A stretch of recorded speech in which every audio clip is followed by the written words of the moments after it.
नमस्कार दोस्तों, हमारे YouTube चैनल टीचिंग मंत्रा में आप सभी का हार्दिक स्वागत है और अभिनंदन अभिनंदन करता हूं। मैं आशा करता हूं आप सभी लोग स्वस्थ होंगे, मस्त होंगे। तो चलिए आइए सभी लोग हमारे चैनल से जुड़ जाइए और जिन भाई बहनों ने हमारे YouTube चैनल को सब्सक्राइब नहीं किया है वो सभी लोग सब्सक्राइब कर ले और बेल आइकन को प्रेस कर दे ताकि हमारा जो नोटिफिकेशन है आपके जो है यूट्यूब पर चैनल पे पहुंच सके। तो चलिए आइए हम लोग अपने प्रश्नों की श्रृंखला को आज शुरू करते हैं, लेकिन शुरू करने से पहले हम आपसे कुछ कहना चाहते हैं। जैसे जीत और हार आपकी सोच पर निर्भर करता है। क्या जीत और हार जो है आपकी सोच पर निर्भर करता है। अगर मान लिया तो हार है और अगर ठान लिया तो जीत है। चलिए आइए इसी विश्वास के साथ हम अपने 50 प्रश्नों की श्रृंखला को शुरू करते हैं और प्रश्न नंबर 1 स्क्रीन पे आ चुका है। तो सब लोग कमेंट बॉक्स में इसका आंसर जरूर दीजिएगा और जाने से पहले जो है हमारी वीडियो अच्छी लगे तो एक लाइक और एक शेयर जरूर कर दीजिएगा, क्योंकि हमारी जो टीम है काफ़ी मेहनत करती है आप सभी के लिए और अच्छे अच्छे प्रश्नों की श्रृंखला को तैयार करती है। तो उसको ध्यान में रखते हुए एक लाइक और एक शेयर जरूर कीजिएगा। तो चलिए आइए प्रश्न नंबर 1 स्क्रीन पर आ चुका है, तो कमेंट बॉक्स में इसका आंसर जरूर दीजिए। 1903 में भारतवर्ष की प्रथम चीनी मिल स्थापित की गई थी। बताइए कहाँ? प्रतापगढ़ में, प्रतापपुर में, मवाना में या बलरामपुर में। तो कहाँ की गई थी? तो राइट आंसर आपके जो है प्रतापपुर में। Option B is the right option. ये जो है 1903 में पूछा है, भारतवर्ष की जो प्रथम चीनी मिल जो है आपके उत्तर प्रदेश में जो है वहां पे की गई थी। और जो प्रथम अगर आपसे पूछे तो भारत की अगर पहली जो है चीनी मिल की स्थापना पूछे तो आपकी कब हुई थी? तो 1801 में। कब? 1801 में की गई थी। कहां पे? तो आपके बंगाल में, पश्चिम बंगाल में। ठीक, कहां पे? तो बंगाल में, आपके जो है बंगाल में जो है ये की गई थी। कहां पे? तो हुगली जिले में। कौन से? तो हुगली जिले में। कौन से? हुगली। ठीक है, आपके हुगली जिले में जो है इसकी स्थापना हुई थी और इसका नाम क्या रखा गया था? तो हुगली शुगर मिल था। और वहीं पे जो आपके 1903 का जो पूछा गया है, 1903 का जो है ये कहाँ प्रतापपुर कहाँ पे है? तो आपके देवरिया जिले में। ठीक है, देवरिया। ठीक है, मैं लिख देता हूँ देवरिया जिले में। ठीक है, आपके देवरिया, आपके देवरिया जिले में जो है प्रतापपुर पड़ता है 1903 में। अगर आपसे पूछे उत्तर प्रदेश का, ठीक है, ये उत्तर प्रदेश का पहला जो है चीनी मिल है। ठीक है, पहला 1903 में जो है स्थापित किया गया था। कहां पे? उत्तर प्रदेश के देवरिया जिले के प्रतापपुर में। ठीक है, कब? 1903 में। और प्रथम कब? तो 1801 में। कहां पे? तो आपके पश्चिम बंगाल के हुगली में। और उसका नाम क्या रखा गया था? तो हुगली शुगर मिल नाम रखा गया था। तो चलते नेक्स्ट प्रश्न की ओर। प्रश्न नंबर दूसरा, वर्ष 2021-22 में निम्नलिखित में से किस राज्य में दलहन का उत्पादन सर्वाधिक था? बताइए। तमिलनाडु में, उत्तर प्रदेश में, राजस्थान में, मध्य प्रदेश में। तो कहाँ? तो आपके मध्य प्रदेश में था। ठीक है, किस में? 2021 और 22 वर्ष में दलहन का उत्पादन सर्वाधिक आपके मध्य प्रदेश में। Option D is right option. चतुर्थ की ओर। प्रश्न नंबर तीसरा, अधोलिखित को आप सुमेलित कीजिए। एक तरफ जो है सूची फसल और फल से संबंधित है और दूसरी जो है सर्वाधिक उत्पादक राज्य है। जूट का आप बताइए सर्वाधिक उत्पादक राज्य क्या है? तो जूट का आपका जो है तो पश्चिम बंगाल है। ठीक है, ये आपका पश्चिम बंगाल, ये आपका ई हो गया। और चाय के लिए कौन है? तो चाय के लिए आप सभी लोग जानते हैं कौन होगा? तो असम हो गया, ये आपका पी हो गया। और गन्ना के लिए बताइए, तो गन्ना के लिए जो है आपका हमारा उत्तर प्रदेश है, ये आपका सी हो गया। और रबर के लिए बताइए, तो रबर के लिए केरल सर्वाधिक जो है उत्पादक, तो केरल आपका ये डी हो गया। और चावल के लिए कौन होगा? तो चावल के लिए जो आपका पश्चिम बंगाल होगा। कौन सा? तो पश्चिम बंगाल, ये आपका ई हो गया। ठीक, और लीची के लिए क्या है? तो लीची के लिए आप बिहार हैं। लीची के लिए आपका बिहार का कौन सा जिला फेमस है? बताइए कमेंट बॉक्स में। तो आपका जो है कौन सा? तो मुजफ्फरपुर जिला जो है लीची के लिए बहुत ही फेमस है। और नारियल के लिए क्या है? तो नारियल के लिए आपका केरल ही है। ठीक है, इसके लिए आपका केरल, ये जी हो गया। और बचा है लास्ट सेब के लिए। सभी लोग जानते हैं सेब के लिए क्या होगा? तो आपका जम्मू एंड कश्मीर होगा। ठीक है, ये आपका एच हो गया। ठीक है, तो D C B A H G F E. तो सभी इसके शॉर्ट ले चुके। प्रश्न नंबर आपका चौथा इसके पास होगा। फसल का प्रकार जिसमें हवा को नत्रजन संचित करने की क्षमता होती है वो बताइए किसमें? गेहूं, दालें, कॉफी, रबर। तो किसमें आपके? तो दालों में। ठीक है, दालें में। Option B is the right option, जिसमें हवा से नत्रजन संचित करने की क्षमता होती है। तो option B is the right option. प्रश्न नंबर पांचवा, भागीरथी घाटी में राजमा और आलू की खेती प्रारंभ करने का श्रेय किसको दिया जाता है? बताइए, भागीरथी घाटी में पूछ रहा है किसकी, राजमा और आलू की खेती का। तो विल्सन को जाता है, राम ब्रह्मचारी को जाता है, और या तो ऑप्शन सी हेनरी है, और ऑप्शन डी महाराजा सुदर्शन शाह को जाता है। तो किसे जाता है? तो विल्सन को जाता है। ठीक है, option A is the right option. कहाँ पे? भागीरथी घाटी में राजमा और आलू की खेती का प्रारंभ का श्रेय सर्वप्रथम विल्सन को जाता है। Option A is the right option. चलिए नेक्स्ट की ओर। प्रश्न नंबर आपका 6वां, ट्रिटिकेल निम्न में से किन दो के बीच का संकर क्रॉस है? बताइए, जौ और एवं राई का है, गेहूं एवं जई का है, ऑप्शन सी कहता है गेहूं एवं जौ का है, और ऑप्शन डी कहता है गेहूं एवं राई का है। तो है किसका है? तो आपका गेहूं और राई का जो है क्या, ये संकर बीज है। ठीक है, कौन सा? ट्रिटिकेल।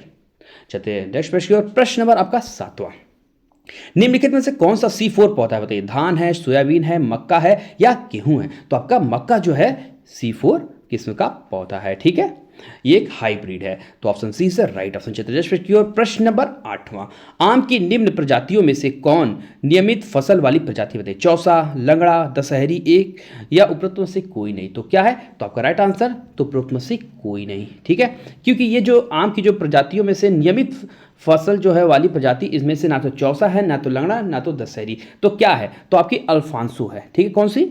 अल्फांसो।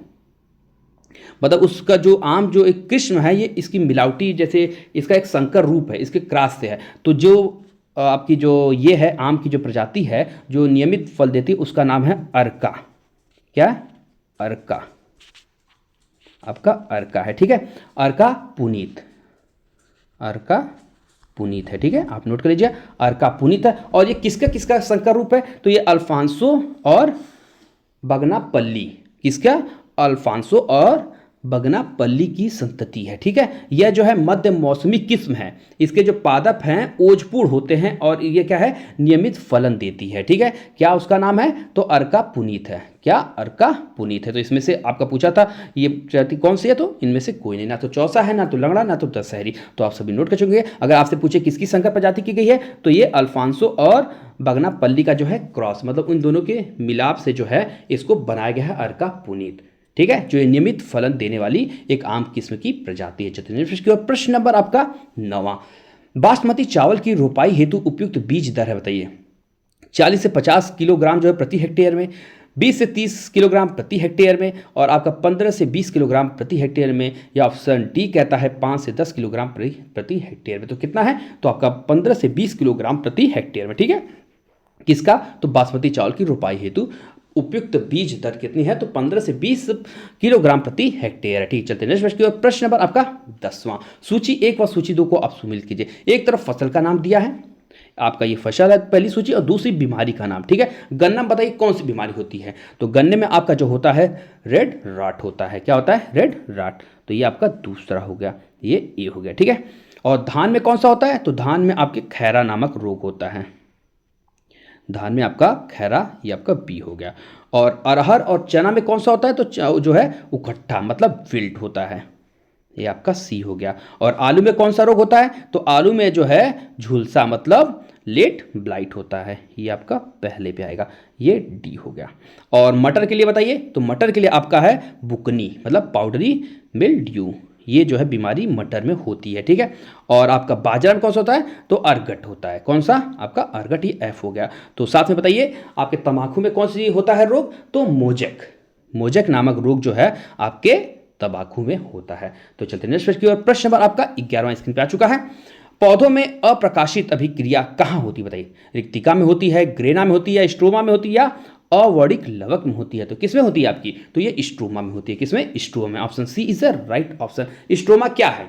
जो पौधे में जो क्लोरोप्लास्ट के अंदर ग्रेना के आसपास क्या होता है? एक रंगहीन जो होता है एक तरल पदार्थ, किसको? उसी को क्या कहते हैं? तो स्ट्रोमा कहते हैं। मैं आपको पुनः बताता हूं, जो पौधों में जो क्लोरोप्लास्ट के अंदर ग्रेना, मतलब ग्रेना जो होता है उसके अगल बगल जो मतलब आसपास एक रंगहीन जो है एक तरल पदार्थ होता है, उसको क्या कहा जाता है? तो उसे स्ट्रोमा कहते हैं। स्ट्रोमा में जो है क्लोरोप्लास्ट जो है डीएनए, स्टार्च और राइबोसोम होते हैं। क्या क्या होते हैं? क्लोरोप्लास्ट, डीएनए, स्टार्च और राइबोसोम होते हैं। और यह प्रकाश संश्लेषण की जो है डार्क प्रतिक्रिया स्ट्रोमा होती है। ठीक है, क्या होती है? डार्क प्रतिक्रिया जो होती है अप्रकाशित पौधों की, तो स्ट्रोमा होती है। आप सभी लोग समझ गए होंगे। चलते नेक्स्ट प्रश्न की ओर। प्रश्न नंबर आपका 12वां स्क्रीन पे आ चुका है। प्रकाश संश्लेषण के दौरान होने वाली ऑक्सीजन का स्रोत क्या है बताइए? CO2 है, H2 है, क्लोरोफिल है या मीजोफिल कोशिकाएं हैं? तो क्या राइट आंसर? तो आपका H2 है, ठीक है, हाइड्रोजन सल्फाइड। H2 मतलब हाइड्रोजन ऑक्साइड, ठीक है। Option B is the right option. चलते हैं प्रश्न की ओर। CO2 carbon dioxide. चलते हैं प्रश्न नंबर 13वां। हमें जीवन देने वाली ऑक्सीजन कहाँ से आती है बताइए? CO2 से, भूमि में अवशोषित कार्बोनेट से, जल से या धातुओं के ऑक्साइड से? तो जो हमें जीवन देने वाली ऑक्सीजन होती है कहाँ से आती है? तो आपके जल से आती है, ठीक है। Option C is the right option. चलते हैं नेक्स्ट प्रश्न की ओर। प्रश्न नंबर 14वां। निम्नलिखित में से कौन सा प्रक्रम अंधकार के समय पादपों के साथ संबद्ध होते बताइए? प्रकाश संश्लेषण और श्वसन होते हैं, श्वसन और वाष्पोत्सर्जन होते हैं, वाष्पोत्सर्जन और चालन होते हैं। ऑप्शन डी चालन और श्वसन होते हैं। तो क्या होते हैं? तो आपके चालन और श्वसन होते हैं। किसमें? किस प्रक्रम में? आपके अंधकार के समय पादपों के संबंध में होते हैं। क्या होते हैं? तो चालन होता है और श्वसन होता है। क्योंकि आपके गांव में जो है लोग कहते हैं कि रात के टाइम जो है पीपल का पेड़ हो गया, नीम का पेड़ हो गया, उसके नीचे नहीं सोना चाहिए। क्यों नहीं सोना चाहिए? क्योंकि रात में जो है वृक्ष वो भी कार्बन डाइऑक्साइड छोड़ते हैं, और ये जो है नीम का पेड़ जो है सबसे ज़्यादा जो है कार्बन डाइऑक्साइड छोड़ता है, और दिन में ये लोग ऑक्सीजन छोड़ते हैं, तो जिसके कारण हमें उससे ऑक्सीजन लेने में जो है दिक्कत होगी, सांस लेने में। चलते हैं नेक्स्ट प्रश्न की ओर। प्रश्न नंबर आपका 15। प्रकाश संश्लेषण के दौरान हरे पौधे पैदा करते हैं क्या? कार्बनिक द्रव्य करते हैं, अकार्बनिक द्रव्य करते हैं, या खनिज करते हैं, या पोषक तत्व करते हैं? बताइए। प्रकाश संश्लेषण के दौरान जो हरे पौधे हैं वो कार्बनिक द्रव्य का क्या करते हैं? पैदा करते हैं, ठीक है। Option A is the right option. चलते हैं प्रश्न नंबर 16वां। पत्तों में दिखाई देने वाली सिराएं काम करते हैं किसका? प्रकाश संश्लेषण के, वाष्पोत्सर्जन में, भंडारण का, या चालन का? तो किसकी करती हैं? तो पत्तों में दिखाई देने वाली जो सिराएं हैं काम करती किसमें? तो आपके चालन में काम करती है। Option D is right option. चलिए नेक्स्ट प्रश्न नंबर आपका 17वां। पराबैंगनी मतलब यूवी क्षति से पादपों की रक्षा करने वाला वर्णक है बताइए? पिगमेंट कौन है? पर्णपीत है मतलब जेंथोफिल, क्लोरोफिल है, या कैरोटीनाइड है, या फाइकोसाइनिन है? तो क्या है राइट आंसर? तो आपका पर्णपीत है मतलब जेंथोसाइनिन है, जो पराबैंगनी किरणों की क्षतियों को पादपों की रक्षा करने में वर्णक है, मतलब ये एक पिगमेंट है जो पराबैंगनी किरणों से उनकी रक्षा करता है। Option is right of the chapter. प्रश्न नंबर 18वां। क्लोरोफिल का खनिज घटक बताइए? क्या मैग्नीशियम है, पोटेशियम है, कैल्शियम, या आयरन है? तो क्या आपका? तो मैग्नीशियम है, ठीक है। क्लोरोफिल का खनिज घटक क्या है आपका?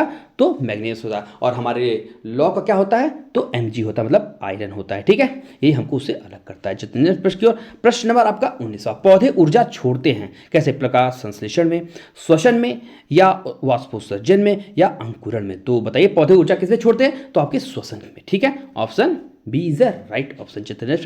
प्रश्न नंबर 20वां। कौन सा पदार्थ पौधों के लिए एक सूक्ष्म पोषक होता है बताइए? कार्बन, ऑक्सीजन, नाइट्रोजन, या बोरान? तो क्या होता है जो पौधों के लिए एक सूक्ष्म पोषक होता है? वो होता है बोरान, ठीक है। Option D is the right option. प्रश्न नंबर आपका 21 स्क्रीन पे आ चुका है। चित्र संदेश निजी इनबॉक्स में कितने दिन रहेगा बताइए? 28 दिन, 30 दिन, 15 दिन, या 7 दिन तक? कितने दिन? तो आपके 30 दिनों तक रहता है। जैसे आपके जो है गैलरी में अगर कुछ है, अगर आप उसे डिलीट करते हैं, जब आप आपके रिसाइकिल बिन में जाता है तो कितने दिनों तक उसमें रहता है रिसाइकिल बिन में? जब तक आप उसमें से ना डिलीट करें परमानेंटली, तो वो 30 दिनों तक रहता है। उसके बाद जो है अपना वो स्वतः डिलीट हो जाता है, ठीक है। तो right answer option number B is right option. प्रश्न नंबर आपका 22। किसी संगठन की वेबसाइट का .com अंश सूचित करता है किसका? कंपनी का, कमांड का, कम्युनिकेशन का, या कमर्शियल का? अगर जहां पे .com का अगर सूचित करता है तो वो आपके कमर्शियल की सूचित करता है, ठीक है। किसको? Option D is right option. प्रश्न नंबर 23। हैकिंग से आप क्या समझते बताइए? सर्चिंग, सिक्योरिटी, दोनों, ए तथा बी, या इनमें से कोई नहीं? तो बताइए राइट आंसर क्या है? तो इसमें से जो है आपका कोई नहीं। Option D is the right option. Hacking का मतलब क्या होता है?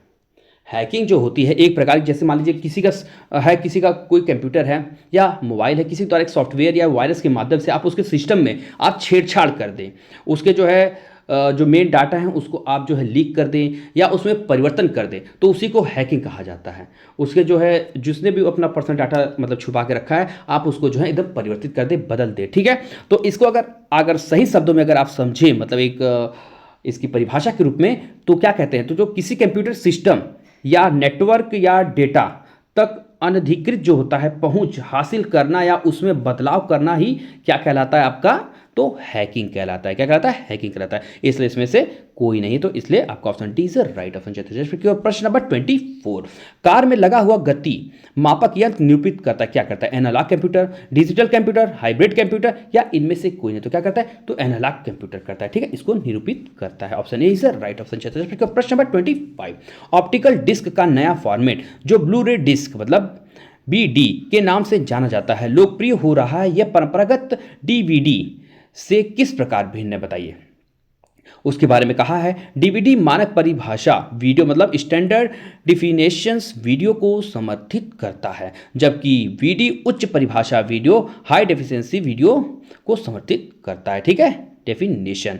और दूसरा कहता है DVD की तुलना में BD फॉर्मेट की भंडारण क्षमता कई गुना अधिक है। और आपका जो है तीसरा कहता है BD की मोटाई 2.4 mm है, जबकि DVD की मोटाई 1.2 mm है। तो बताइए कौन सा कथन सही है? तो केवल एक, दो, तीन या 1, 2, 3 सभी। तो बताइए क्या राइट आंसर? तो आपका केवल 1 व 2 जो है बिल्कुल सही है। जो इसकी मोटाई के बारे में कहा है ये बिल्कुल गलत है। आपका ये भी सही है और ये भी सही है। चलते नेक्स्ट प्रश्न नंबर 26, निम्नलिखित में से कौन सा सूचना प्रौद्योगिकी की शब्दावली का भाग बताइए? प्रोटोकॉल है, लॉगिन है, आर्ची है या उपरोक्त सभी है? तो आपके क्या है जो है प्रौद्योगिकी की शब्दावली का भाग, सूचना प्रौद्योगिकी शब्दावली का भाग क्या है? तो उपरोक्त सभी है, ठीक है। आपके प्रोटोकॉल भी है, लॉगिन भी है और आर्ची भी है, ठीक है।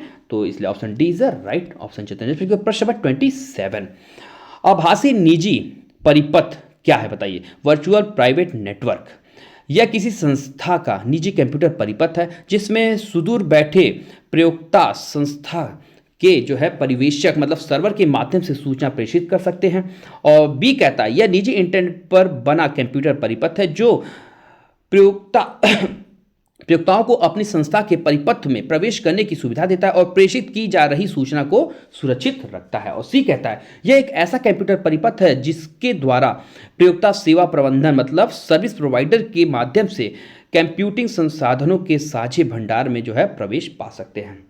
और डी कहता है ABC कथनों में से कोई भी आभासी निजी परिपथ का सही वर्णन नहीं करता है। तो क्या है? तो आभासी निजी पथ का जो है सही वर्णन कौन करता है? तो यह एक निजी जो इंटरनेट पर बना क्या है कंप्यूटर परिपथ होता है, ठीक है, जो प्रयोक्ताओं को अपनी संस्था के परिपथ में प्रवेश करने की सुविधा देता है और प्रेषित की जा रही सूचनाओं को सुरक्षित रखता है। तो इसका right answer option number B is the right option. चतुर्थ प्रश्न नंबर आपका 28 स्क्रीन पे आ चुका है। प्रत्युत सुपर कंप्यूटर निर्मित किया गया बताइए CDEX पुणे द्वारा, C.DOT बेंगलुरु द्वारा और भौतिकी अनुसंधान संस्थान अहमदाबाद द्वारा। और ऑप्शन डी कहता है भारतीय उष्णकटिबंधीय मौसम विज्ञान संस्थान पुणे द्वारा। तो किसके द्वारा? तो आपका जो प्रत्युत सुपर कंप्यूटर निर्मित किया गया था तो भारतीय उष्णकटिबंधीय मौसम विज्ञान संस्थान पुणे के द्वारा, ठीक है। Option D is the right option. प्रश्न नंबर 29, एक निश्चित पते पर किसी एब्यूजर है द्वारा बार बार एक ही ईमेल संदेश भेजना कहलाता क्या कहलाता है? जो ईमेल स्फुटिंग कहलाता है, ईमेल स्पैमिंग कहलाता है या ईमेल बॉम्बिंग कहलाता है? उपरोक्त में से कोई नहीं, तो क्या कहलाता है? तो ये जो है ये प्रक्रिया आपकी ईमेल बॉम्बिंग कहलाती है। Option C is the right option. प्रश्न नंबर 30, भारतीय सेल्यूलर एसोसिएशन ICA द्वारा जारी किए गए आंकड़ों के मुताबिक वर्ष 2022 में भारत मोबाइल फोन बनाने में विश्व में कौन सा स्थान हासिल किया था बताइए? किस सन का पूछा था आपका? 2022 का। प्रथम, द्वितीय, तृतीय या चतुर्थ? तो कौन सा? अब तो ये द्वितीय स्थान जो हासिल किया था मोबाइल का निर्माण करने में। प्रश्न नंबर 31, अधोलिखित में से किसमें राइजोबियम द्वारा सर्वाधिक नत्रजन प्राप्त होती है बताइए? मूंग द्वारा, चना द्वारा, सोयाबीन या ढैंचा? तो आपके जो है ढैंचा के द्वारा। किसके? ढैंचा के द्वारा। ये एक प्रकार का जो होता है ये खाद उर्वरक में जो है खेतों की ऊर्जा बढ़ाने में काफी मदद करता है। इसको जब बो के आप इसकी जो है खेत में इसको जोत दिया जाता है तो ढैंचा जो है खेत की उर्वरक क्षमता को बढ़ाता है। ये एक खाद का काम करता है जैविक खाद के रूप में। तो option D is right option. प्रश्न नंबर 32, भारतीय कृषि वैज्ञानिकों ने मरीना नामक लवण सही सूड़ा जिन्स को किस चावल की प्रजाति से पृथक किया बताइए? पोनी IR 20, ठेका IR 24, IR 64 और बाला। तो किससे? तो आपको पोनी IR 20 से 20 में से, ठीक है, इससे जो है इसको अलग किया है। चलिए प्रश्न नंबर 33, भारतीय कृषि की किन समस्याओं से ग्रसित बताइए? मृदा की उर्वरता क्षमता में लगातार गिरावट आ रही है, कृषि की कम उत्पादकता और सूखा एवं बाढ़ की समस्या, और चौथा कहता है कृषि के अनुसंधान की कमी। बताइए इसमें से कौन कौन से सही है? 1, 2 सही है, 2, 3 सही है, आपका 2, 3, 4 सही है और ऑप्शन डी कहता है 1 2 3 सही होता है। राइट आंसर क्या है? तो आपके जो है 1 2 3 जो है बिल्कुल सही है, क्योंकि भारत में जो है कृषि अनुसंधान की कमी नहीं है, ये बिल्कुल भरपूर मात्रा में है। तो आपका बिल्कुल पहला सही है, क्योंकि मृदा की उर्वरक क्षमता में लगातार गिरावट आ रही है और कृषि की कम उत्पादकता हो रही है और सूखा एवं बाढ़ की समस्या अधिक हुई है। ठीक है, तो option D is the right option. प्रश्न नंबर आपका 34 स्क्रीन पे आ चुका है। रासायनिक उर्वरकों के अत्यधिक प्रयोग के कारण मृदा उर्वरता के ह्रास से सर्वाधिक प्रभावित राज्य बताइए। महाराष्ट्र एवं गुजरात है, तमिलनाडु एवं कर्नाटक, पंजाब एवं हरियाणा, उत्तर प्रदेश एवं मध्य प्रदेश। तो कौन है आपका? तो पंजाब एवं Haryana, option B is the right option, जो कि रासायनिक उर्वरकों का अत्यधिक प्रयोग करने के कारण वहां की जो option C is the right option, जो वहां की मृदा उर्वर क्षमता है उसमें काफ़ी गिरावट हुई, क्योंकि वो जो है ज़्यादा उत्पादन के लिए जो है जो रासायनिक उर्वरक है उसका ज़्यादा प्रयोग कर रहे हैं, जैविक चीज़ों का उर्वरक उनका प्रयोग नहीं कर रहे हैं। इसी कारण जो है यहाँ की जो है मृदा के जो है बहुत ज़्यादा ह्रास हो गया है सर्वाधिक। ठीक है, तो पंजाब एवं Haryana, option C is the right option. प्रश्न number 35, institute of microbial technology स्थित बताइए कहाँ? चंडीगढ़ में, शिमला में, नई दिल्ली या अहमदाबाद? तो कहाँ? तो आपके चंडीगढ़ में स्थित है। ठीक है, क्या? Institute of microbial technology. प्रश्न नंबर 36, भारत के किस राज्य में ग्रामीण जनसंख्या का प्रतिशत सर्वाधिक है बताइए? पंजाब, बिहार, उत्तर प्रदेश, हिमाचल प्रदेश। आपका क्या पूछ रहा है? किस राज्य में ग्रामीण जनसंख्या का प्रतिशत जो है सर्वाधिक है? तो आपके हिमाचल प्रदेश का, option D is the right option. प्रश्न नंबर 37, पेटेंट अभिलेखों में किस नंबर एवं लिपि का प्रयोग किया जाता है बताइए? हिंदी नंबर एवं फ्रेंच लिपि, अंग्रेजी नंबर एवं जो है लैटिन लिपि का, और अरबी नंबर एवं चीनी लिपि का, और डी कहता है अरबी नंबर एवं लैटिन लिपि का। तो किसका प्रयोग किया जाता है? किसमें? पेटेंट अभिलेखों में जो है नंबर एवं लिपि का प्रयोग किसे किया जाता है? तो अरबी नंबर एवं लैटिन लिपि का, option D is right option. प्रश्न नंबर आपका 38, जैव विविधता, जैव संरक्षण एवं जैव प्रौद्योगिकी से जुड़े मुद्दों के बीच संतुलित संबंध प्राप्त करने की बढ़ती आवश्यकता को ध्यान में रखते हुए जैव विविधता कन्वेंशन का प्रस्ताव किया गया था बताइए? साओ पाओ, जिनेवा या पेरिस या रियो डी जेनेरो? तो क्या? तो रियो डी जेनेरो, आपका option D is the right option. ये आपका जो है ब्राजील में हुआ था रियो डी जेनेरो। ये किस सन में किया गया था? तो 1992 में। ठीक है, ये एक जलवायु परिवर्तन से संबंधित जो है एक वो था। ठीक है, चलिए प्रश्न नंबर आपका 39, ट्रिप्स समझौते के अंतर्गत बौद्धिक संपदा माना जाता है बताइए? कॉपीराइट से औद्योगिक विकल्प, ट्रेडमार्क एवं पेटेंट लेआउट डिजाइन, और सी कहता है व्यापार रहस्य एवं पड़ोसी अधिकार। तो डी कहता है उपरोक्त सभी। तो राइट आंसर क्या है? जो ट्रिप्स समझौते के अंतर्गत बौद्धिक संपदा माना जाता है, क्या? तो उपरोक्त सभी है। ठीक है, कॉपीराइट एवं औद्योगिकी जो है आपका अभिकल्प, और ट्रेडमार्क एवं पेटेंट लेआउट डिजाइन भी, और व्यापार रहस्य एवं पड़ोसी अधिकार जो है बिल्कुल सही है। तो option D is right option, ये सभी लोग इसके अंतर्गत शामिल है। चलिए प्रश्न नंबर 40, ट्रिप्स समझौते में कौन सी व्यवस्था नहीं है पूछा है? ठीक है, कौन सी नहीं है बताइए?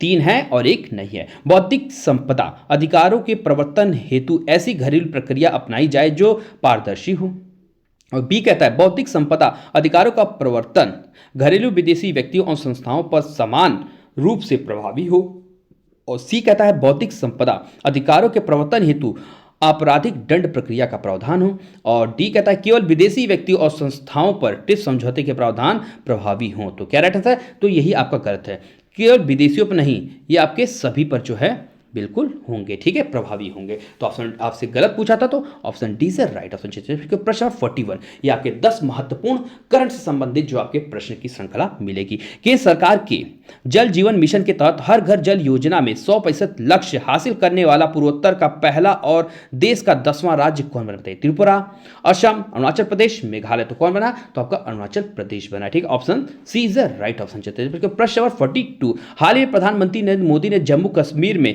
किस नदी पर निर्मित दुनिया के सबसे ऊंचे रेलवे पुल का उद्घाटन किया है बताइए? चिनाब नदी पर, झेलम नदी पर, तवी नदी या किशन गंगा नदी पर? तो किस पे? तो आपकी चिनाब नदी पर। ठीक है, क्या है? प्रधानमंत्री नरेंद्र मोदी द्वारा जो है जम्मू कश्मीर में निर्मित जो है दुनिया का सबसे ऊंचा रेलवे पुल का उद्घाटन हुआ है, किस पे? तो चिनाब नदी पे। Option A is the right option.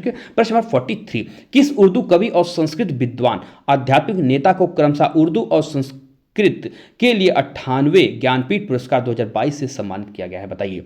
Javed Akhtar और जगत गुरु राम भद्राचार्य को, और ऑप्शन बी गुलजार और जगत गुरु राम भद्राचार्य को, और सी कहता है गुलजार और कलानाथ शास्त्री को, और डी कहता है राहत इंदौरी और जगत गुरु रामभद्राचार्य को। तो किसे? तो गुलजार और जगत गुरु रामभद्राचार्य को। Option B is right option Chandrashekhar. प्रश्न नंबर 44, हाल ही में चुनाव आयोग ने पंजाब का स्टेट आइकॉन किसे नियुक्त किया है? बताइए, किसको पंजाब का स्टेट आइकॉन? बताइए, सुंबल गिल को, सोनू निगम को, धर्मेंद्र, युवराज सिंह। तो किसे? तो आपको सुंबल गिल को। Option A is right option. प्रश्न नंबर आपका 45, हाल ही में किस राज्य के धुले जिले में देश की पहली बच्चों के अनुकूलन पुलिस स्टेशन का उद्घाटन किया? बताइए, महाराष्ट्र, मध्य प्रदेश, गुजरात और आपका बिहार। तो किस पे? तो आपके महाराष्ट्र में। Option A is right option. प्रश्न नंबर आपका 46, इसरो ने अंतरिक्ष विज्ञान के प्रति बच्चों और युवाओं की सहज जिज्ञासा को बढ़ावा देने के लिए किस नाम से कार्यक्रम शुरू किया? बताइए, युवा, संभव, युविका, उपरोक्त सभी। तो क्या है? तो आपका युविका है। ठीक है, option C is right option. प्रश्न नंबर 47, किस राज्य ने महिलाओं और युवाओं के लिए बेहतर आर्थिक अवसर प्रदान करने हेतु विश्व बैंक सहायता प्राप्त कार्यक्रम जो है IN इंस्पायर, इसको पढ़ते हुए इंस्पायर लॉन्च किया? बताइए, हिमाचल प्रदेश, बिहार, उत्तर प्रदेश, सिक्किम। तो क्या है? तो आपके सिक्किम सरकार ने। Option D is a right option. प्रश्न नंबर 48, हाल ही में केंद्रीय मंत्री अश्वनी वैष्णव ने किस नाम से स्वदेशी प्ले स्टोर लॉन्च किया? बताइए, इंडियन ऐप स्टोर, फोन पे ऐप स्टोर, अमृत ऐप जो है स्टोर आपका, माई इंडिया ऐप स्टोर। तो किस नाम से? तो फोन पे ऐप स्टोर के नाम से। ठीक है, option B is a right option. प्रश्न नंबर 49, प्रधानमंत्री नरेंद्र मोदी ने उत्तर प्रदेश के किस शहर में कल्की धाम मंदिर का शिलान्यास किया? बताइए, संभल, वाराणसी, इटारसी, आजमगढ़। तो कहां पे? तो आपके संभल में। Option A is the right option. प्रश्न नंबर 50, हाल ही में जारी हेले पासपोर्ट इंडेक्स 2024 में भारत किस स्थान पर? बताइए, 85वां, 84वां और 82वां या 80वां। तो किस स्थान पे? तो आपके 85वें स्थान पे है। ठीक है, कितने? 85। राइट आंसर आपका option number A is the right option. तो आज हमारे 50 प्रश्नों की श्रृंखला यहीं पे समाप्त होती है। आशा करता हूँ आप सभी को हमारी वीडियो काफ़ी पसंद आई होगी। तो आप सभी लोग, जिन भाई बहनों ने हमारे यूट्यूब चैनल को सब्सक्राइब नहीं किया है, वो सभी लोग सब्सक्राइब कर ले और बेल आइकन को प्रेस कर दे। अगर आपको वीडियो हमारी अच्छी लगी हो तो एक लाइक, एक शेयर जरूर कीजिए, क्योंकि हमारी टीम जो है आपके लिए काफ़ी मेहनत करती है। तो इसलिए हमारे साथ बने रहने के लिए आप सभी का बहुत बहुत धन्यवाद। जो है आपसे पुनः नेक्स्ट वीडियो में मुलाकात होगी और नए श्रृंखला के साथ। अगर आपकी कोई भी अगर सुझाव हो वीडियो से जुड़ी या प्रश्नों से जुड़ा, तो आप सभी लोग कमेंट बॉक्स में जरूर दीजिएगा। हम उस पर जो है आपके लिए सुझाव के अनुसार उसको लेकर के आएंगे। तो आपसे पुनः मुलाकात होगी नेक्स्ट वीडियो में। आपका बहुत बहुत धन्यवाद।